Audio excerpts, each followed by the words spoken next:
नमस्कार दोस्तों, अतुल्य भारत पॉलिटिकल साइंस के यूट्यूब चैनल पर आपका हार्दिक स्वागत है।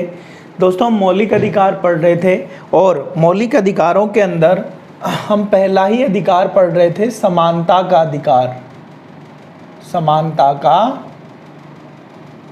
अधिकार दोस्तों, समानता का अधिकार बताया गया अनुच्छेद 14 से लेकर 18 तक, और हम समानता के अधिकार में अनुच्छेद 14, 15, 16 पढ़ चुके हैं। आज हम अनुच्छेद 17, 18 पूरा करके समानता के अधिकार को कंप्लीट कर लेंगे।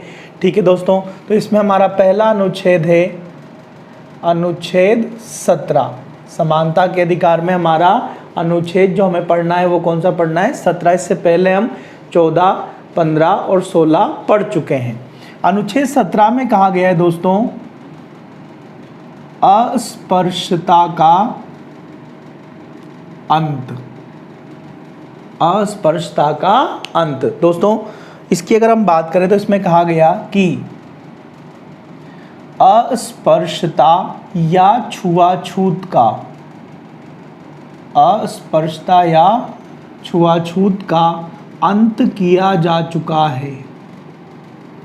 अंत किया जा चुका है। ऐसा व्यवहार करना, ऐसा व्यवहार करना दंडनीय अपराध है। ऐसा व्यवहार करना क्या है दोस्तों? दंडनीय अपराध है। और राज्य ऐसा व्यवहार नहीं करेगा। राज्य ऐसा व्यवहार नहीं करेगा। दोस्तों, यहाँ राज्य ऐसा व्यवहार नहीं करेगा, इसका मतलब किसी भी सरकारी सेवा में, किसी भी सार्वजनिक सेवा में, किसी लोक नियोजन में योग्यता का आधार कभी भी अस्पृश्यता नहीं रखा जाएगा। ये बात यहाँ पर बताई गई है। तो दोस्तों, हमने बात करी अनुच्छेद 17 की। अनुच्छेद 17 में बताया गया अस्पृश्यता का अंत। इसमें कहा गया कि अस्पृश्यता या छुआछूत का अंत किया जा चुका है। ऐसा व्यवहार करना दंडनीय अपराध है और राज्य ऐसा व्यवहार नहीं करेगा। आगे हम बात करते हैं दोस्तों, संसद ने अनुच्छेद 17 के आधार पर, संसद ने अनुच्छेद 17 के आधार पर अस्पृश्यता अपराध अधिनियम, अस्पृश्यता अपराध अधिनियम 1955, संसद ने अनुच्छेद 17 के आधार पर अस्पृश्यता अपराध अधिनियम 1955 के नाम से कानून बनाया। कानून बनाया। ठीक दोस्तों, संसद ने अनुच्छेद 17 को सही मायने में लोगों के ऊपर लागू करने के लिए कानून कौन सा बनाया था? अस्पृश्यता अपराध अधिनियम। कब बनाया था ये कानून? 1955 में बनाया गया था। ठीक है दोस्तों, इस कानून में 1976 में संशोधन किया गया। इस कानून में 1976 में संशोधन किया गया तथा संशोधन के बाद इसे नागरिक या सिविल अधिकार संरक्षण अधिनियम, नागरिक या सिविल अधिकार संरक्षण अधिनियम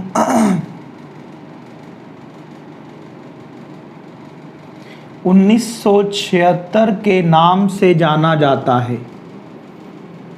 1976 के नाम से जाना जाता है। ध्यान से देखना दोस्तों, यहाँ से सवाल बनता है। अक्सर ये सवाल पूछा जाता रहा है, 4-5 एग्जाम्स में ये सवाल पूछा जा चुका है। सवाल ये बनता है कि संसद ने अस्पृश्यता अपराध अधिनियम 1955 में 1976 में संशोधन किया।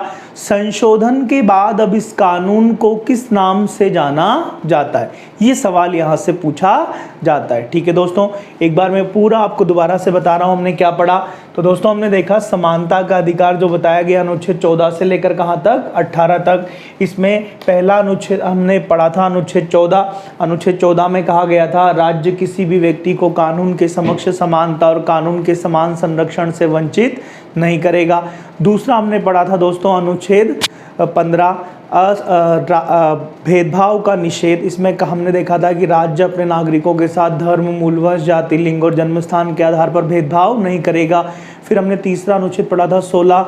अनुच्छेद 16 में बताया गया था सार्वजनिक नौकरियों में लोक नियोजन में अवसर की समानता होगी। फिर हमने पढ़ा है अनुच्छेद 17। तो समानता के अधिकार का एक चौथा अनुच्छेद है दोस्तों अस्पृश्यता का अंत। इसमें कहा गया कि अस्पृश्यता या छुआछूत का अंत किया जा चुका है। ऐसा व्यवहार करना दंडनीय अपराध है और राज्य ऐसा व्यवहार नहीं करेगा। संसद ने अनुच्छेद 17 के आधार पर एक कानून बनाया था दोस्तों। इस कानून का नाम क्या था? अस्पृश्यता अपराध अधिनियम 1955। और इस कानून में संसद ने संशोधन कब किया? 1976 में।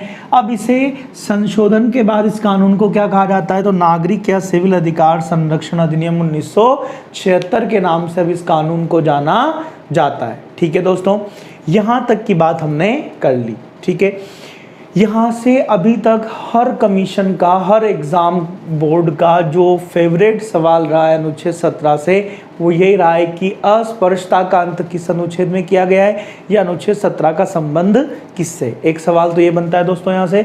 दूसरा सवाल, अस्पृश्यता अपराध अधिनियम 1955 में 1976 में संशोधन किया गया। संशोधन के बाद अब इसे क्या कहा जाता है? ये सवाल आपसे पूछा जाता है तो इसे क्या कहा जाएगा? नागरिक या सिविल अधिकार संरक्षण अधिनियम के नाम से इसे जाना जाता है। ठीक, हम आगे बात करते हैं। अगला अनुच्छेद है हमारा समानता के अधिकार का आखिरी अनुच्छेद है ये अनुच्छेद 18।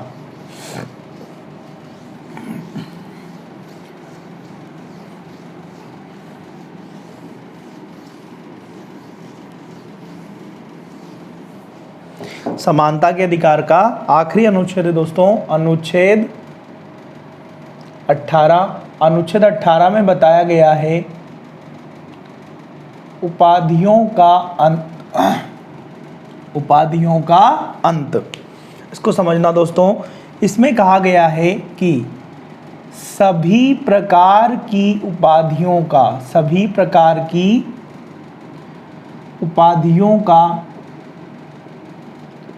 अंत किया जा चुका है।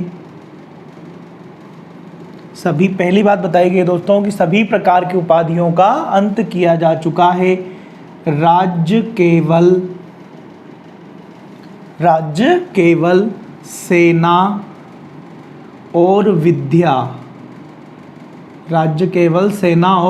विद्या को छोड़कर अन्य कोई उपाधि प्रदान नहीं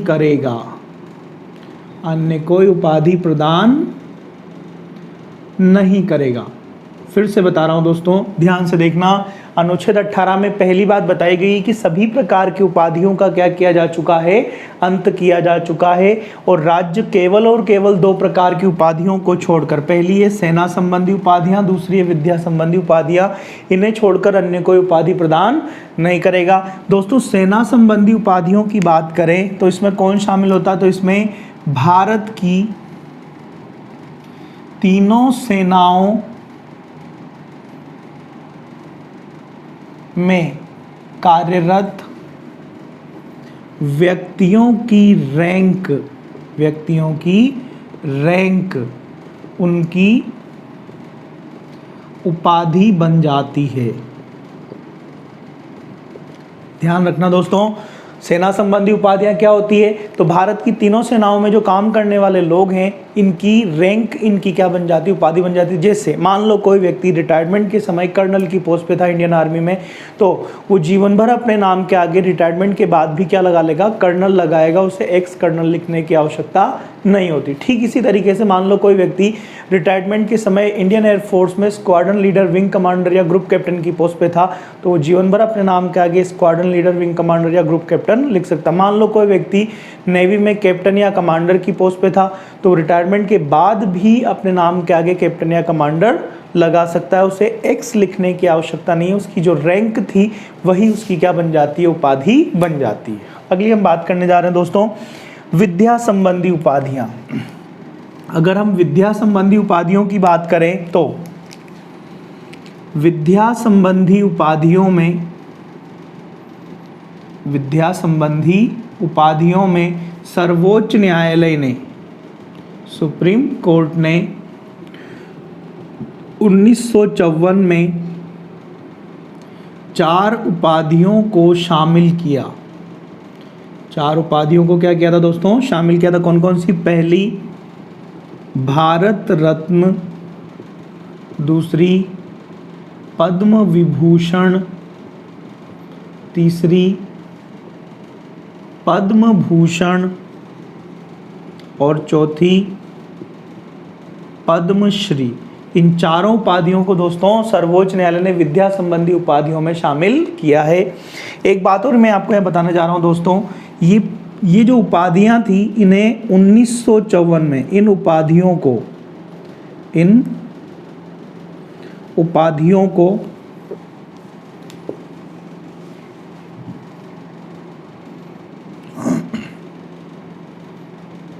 1954 में शुरू किया गया तथा 1977 में मोरारजी देसाई सरकार ने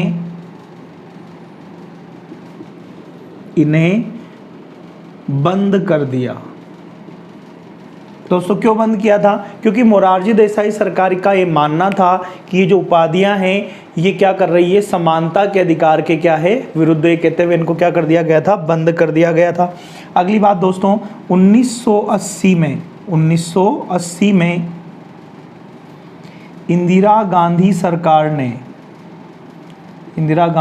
सरकार ने इन्हें फिर से शुरू कर दिया। तो दोस्तों इन उपाधियों को इंदिरा गांधी सरकार ने दोबारा से कब शुरू कर दिया? 1980 में शुरू कर दिया। तब से लेकर आज तक ये उपाधियां वापस से शुरू हो गई है। तो अभी तक हमने बात करी, इसका एक पक्ष देखा उपाधियों के अंत का। हमने देखा कि सभी प्रकार की उपाधियों का क्या किया जा चुका दोस्तों? अंत किया जा चुका है। राज्य केवल सेना और विद्या को छोड़कर अन्य कोई उपाधि प्रदान नहीं करेगा। भारत की तीनों सेना संबंधी उपाधियां किससे शामिल किया जाएगा? तो भारत की तीनों सेनाओं में कार्यरत व्यक्तियों की रैंक उनकी क्या बन जाएगी? उपाधि बन जाएगी। जबकि विद्या संबंधी उपाधियों में सुप्रीम कोर्ट ने 1954 में 4 उपाधियों को शामिल किया था। कितनी उपाधियां शामिल की थी दोस्तों? यहाँ पर 4। कौन कौन सी? पहली है भारत रत्न, दूसरी पद्म विभूषण, तीसरी पद्म भूषण और चौथी पद्मश्री। इन चारों उपाधियों को सुप्रीम कोर्ट ने 1954 में क्या माना है? विद्या संबंधी उपाधियां माना है। इन उपाधियों को 1954 में क्या किया गया था? शुरू किया गया था। और 1977 में जब मोरारजी देसाई की सरकार बनी, जो कि पहली गैर कांग्रेसी सरकार थी, इस मोरारजी देसाई सरकार ने इन्हें बंद कर दिया। वापस 1980 में इंदिरा गांधी की सरकार बनी और इंदिरा गांधी ने इन्हें वापस क्या कर दिया? शुरू कर दिया। ये हमने बात करी है उपाधियों के अंत की पहली। हम दूसरी बात करने जा रहे हैं दोस्तों,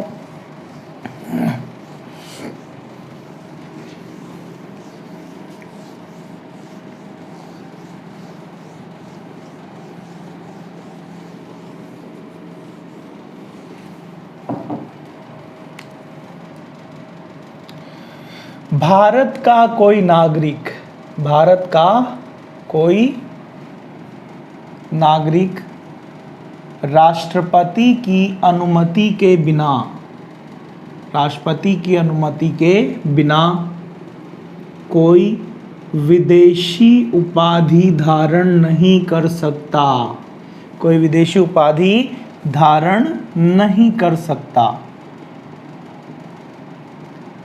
याद रखना दोस्तों, अगर भारत का कोई नागरिक है और अगर उसे कोई विदेशी उपाधि मिले, मान लो नोबेल लॉरेट ही मिल रहा है, ठीक है, तो उसे पहले किससे पूछना पड़ेगा? राष्ट्रपति से पूछना पड़ेगा। राष्ट्रपति सामान्य परिस्थितियों में मना नहीं करता है। कब मना कर सकता है राष्ट्रपति?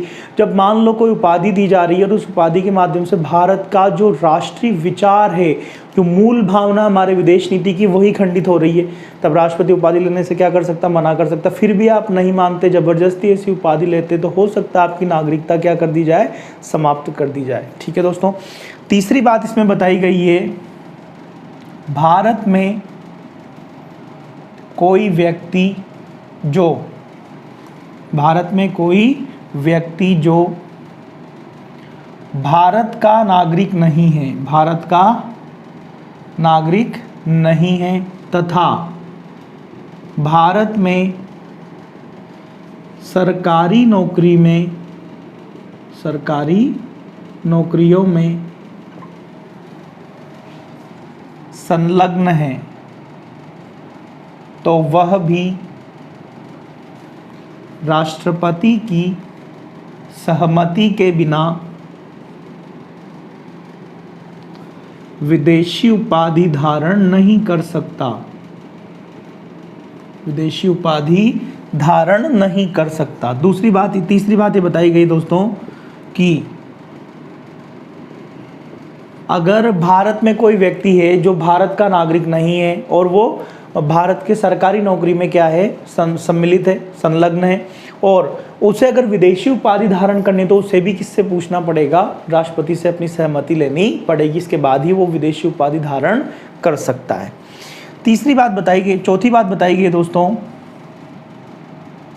भारत में भारत सरकार या राज्य सरकारों के अधीन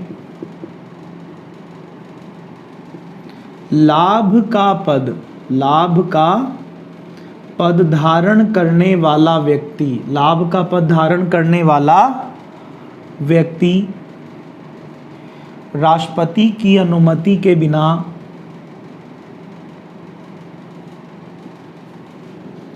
विदेशी उपाधि धारण नहीं कर सकता, विदेशी उपाधि धारण नहीं कर सकता। ठीक है दोस्तों, हमने जो बात करी है, एक बार मैं आपको फिर से बता रहा हूँ, हमने अनुच्छेद 18 के अंदर हमने दूसरी बात देखी है, भारत का कोई नागरिक राष्ट्रपति की अनुमति के बिना कोई विदेशी उपाधि धारण नहीं कर सकता। दूसरी बात हमने देखी है दोस्तों, तीसरी बात, भारत में कोई व्यक्ति जो भारत का नागरिक नहीं है तथा भारत में सरकारी नौकरियों में संलग्न है तो वह भी राष्ट्रपति की सहमति के बिना कोई विदेशी उपाधि धारण नहीं कर सकता। चौथी बात दोस्तों, भारत में भारत सरकार या राज्य सरकारों के अधीन लाभ का पद धारण करने वाला व्यक्ति राष्ट्रपति की अनुमति के बिना विदेशी उपाधि धारण नहीं कर सकता। दोस्तों यहाँ याद रखना आप लोग, अनुच्छेद 18 से जो सवाल बनता है, सवाल ये बनता है कि उपाधियों का अंत किस अनुच्छेद में, एक तो ये बताया गया, दूसरा सरकार केवल कौन कौन सी उपाधियां दे सकती है, तो सेना संबंधी उपाधियां दे सकती है और विद्या संबंधी, इसके अलावा और कोई उपाधि नहीं दे सकती। सेना संबंधी उपाधि का सवाल आपसे पूछा जा सकता है कि सेना संबंधी उपाधियों में किन उपाधियों को शामिल किया जाएगा, विद्या संबंधी उपाधियों में किन उपाधियों को शामिल किया जाएगा। ठीक है दोस्तों, किन लोगों के लिए कहा गया है कि अगर उन्हें विदेशी उपाधि लेनी है तो भारत के राष्ट्रपति से अनुमति लेनी पड़ेगी, सहमति लेनी पड़ेगी, ये सवाल के रूप में आपसे पूछा जा सकता है। ठीक है दोस्तों, अब हम बात करने जा रहे हैं, एक बहुत अच्छी बात आपको बताता हूं कि आखिर किन उपाधियों को यहाँ समाप्त किया गया था। अभी तक तो हमने देखा कि राष्ट्रपति क्या नहीं दे सकता, सेना और विद्या को छोड़कर और कोई उपाधि नहीं दे सकता, ये बात हमने देखी।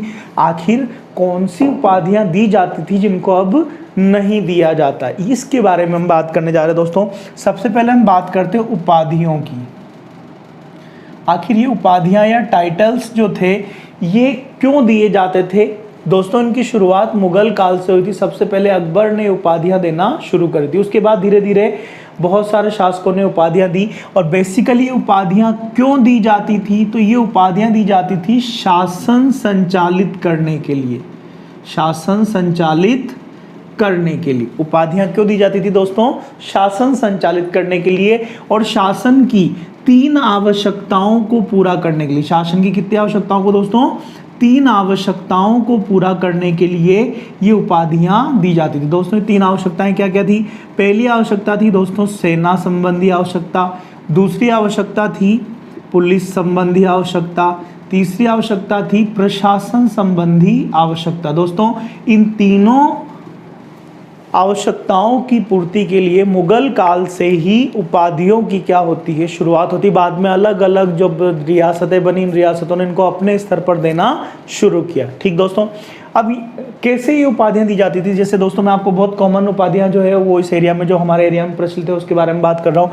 सेना संबंधी उपाधियों की अगर हम बात करें तो यहाँ पर मनसबदार की उपाधि दी जाती थी। फिर मनसबदार में भी 1000 घोड़ों की घुड़सवारी, फिर मनसबदार में 1000 से लेकर 7000 तक की मनसबदारी दी जाती है। दोस्तों 7000 की मनसबदारी या 1000 की मनसबदारी का अर्थ क्या हो गया? मनसबदारी का अर्थ हो गया कि ये उपाधियां हमेशा देशी रियासतों के राजाओं को दी जाती थी, और उन राजाओं को जिनको ये उपाधि मिल गई है, मान लो किसी राजा को 7000 की मनसबदारी मिल गई, इसका अर्थ है उससे 7000 घुड़सवार की सेना एनी टाइम अपनी सेना के अंदर 7000 घुड़सवार रखने होंगे, प्लस इसी 1:3 के रेशो में 3 गुना इसके पैदल सैनिक रखने होंगे। जब भी मुगल सम्राट ने कहा कि आपको हमारे लिए फलाना फलाना क्षेत्र जीतना है, तब ये राजा सम्राट की क्या करेगा? मुगल बादशाह की क्या करेगा?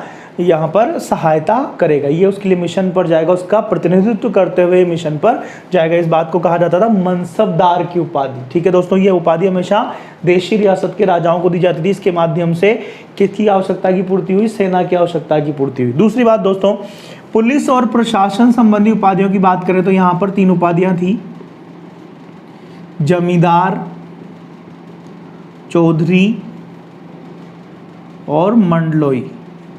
जमींदार, चौधरी और मंडलोई, ये तीनों उपाधियां दोस्तों पुलिस और प्रशासनिक आवश्यकताओं की पूर्ति के लिए दी जा रही थी। गांव के स्तर पर जमींदार पुलिस प्रशासन का काम कर रहा था। गांव से ऊपर अगर हम बात करें खंड के स्तर पर, तो यहाँ पुलिस प्रशासन का काम चौधरी कर रहा था। और अगर हम मंडल के स्तर पर बात करें तो मंडलोई यानी जिले के स्तर पर इन व्यवस्थाओं को कौन संभाल रहा था? मंडलोई संभाल रहा था। तो दोस्तों ये उपाधियां, पुलिस और प्रशासन की उपाधियां 3 आवश्यकताओं के लिए 3 प्रकार से दी जाती थी, जो कि पुलिस और प्रशासन की आवश्यकता को पूरी कर सके। 3 उपाधियां कौन कौन सी थी? जमींदार, चौधरी और मंडलोई। इस रूप में ये काम चल रहा था। पर दोस्तों होता क्या है, 1772 में भारत में कलेक्टर का पद बन जाता है वारेन हेस्टिंग्स के प्रयासों से। तो 1772 में प्रशासन का सर्वोच्च पद बन गया। ठीक दोस्तों, कलेक्टर का पद बन गया 1772 में। तो अब हमारे प्रशासन की आवश्यकता खत्म हो गई। फिर धीरे धीरे क्या हुआ, और आगे चल के एसपी का पद बना। तो कलेक्टर एसपी का पद बनने के बाद पुलिस अंग्रेजों ने अलग से सेपरेट डेवलप कर ली। उसके बाद दोस्तों 1797 से ब्रिटिशों ने सबसे पहले बंगाल नेटिव इन्फेंट्री की स्थापना की। फिर उसके बाद आगे जाते जाते 1820 तक आते आते Rajput regiment, Jat regiment, Madras regiment, Gurkha regiment, इन सब की क्या हो चुकी थी? स्थापना हो चुकी थी। जब इनकी स्थापना हो गई तो मनसबदारों की अब कोई आवश्यकता नहीं रही। ठीक, सेना संबंधी आवश्यकताएं क्या हो गई? पूरी हो गई। और यही सेम चीज सुव्यवस्थित सेना, सुव्यवस्थित प्रशासन, सुव्यवस्थित पुलिस, ये अंग्रेजों ने भारतीयों को क्या कर दिया? सौंप दिया। तो जब संविधान का निर्माण हो रहा था, उस समय हमें ना तो मनसबदारों की आवश्यकता थी, ना जमींदारों की, ना चौधरियों की, ना मंडलों की, क्योंकि सेना का विकास हो चुका था, एक आधुनिक सेना का, पुलिस का विकास हो चुका था और प्रशासन का विकास हो चुका था। तो इन उपाधियों को अब क्या कर दिया गया? पूरी तरीके से समाप्त कर दिया गया। कह दिया गया कि राज्य ऐसी कोई उपाधि नहीं देगा। अब राज्य केवल कौन कौन सी उपाधियां दे सकता है दोस्तों? तो सेना की उपाधि दे सकता है और विद्या की उपाधि दे सकता है। इसके अलावा और कोई उपाधि नहीं दी जाएगी। ठीक दोस्तों, तो यहाँ इस तरीके से उपाधियों का अंत किया गया। यहाँ हमारा समानता का अधिकार क्या हो जाता है दोस्तों? पूरा हो जाता है। दोस्तों आप हमारे वीडियोस को लाइक और सब्सक्राइब करते रहें ताकि ये टारगेटेड लोगों तक पहुंच सके, अधिक से अधिक लोगों तक पहुंच सके। इसके लिए आप इसको शेयर भी करें ताकि हम आपके लिए और अच्छे अच्छे वीडियो ला सकें। दोस्तों धन्यवाद।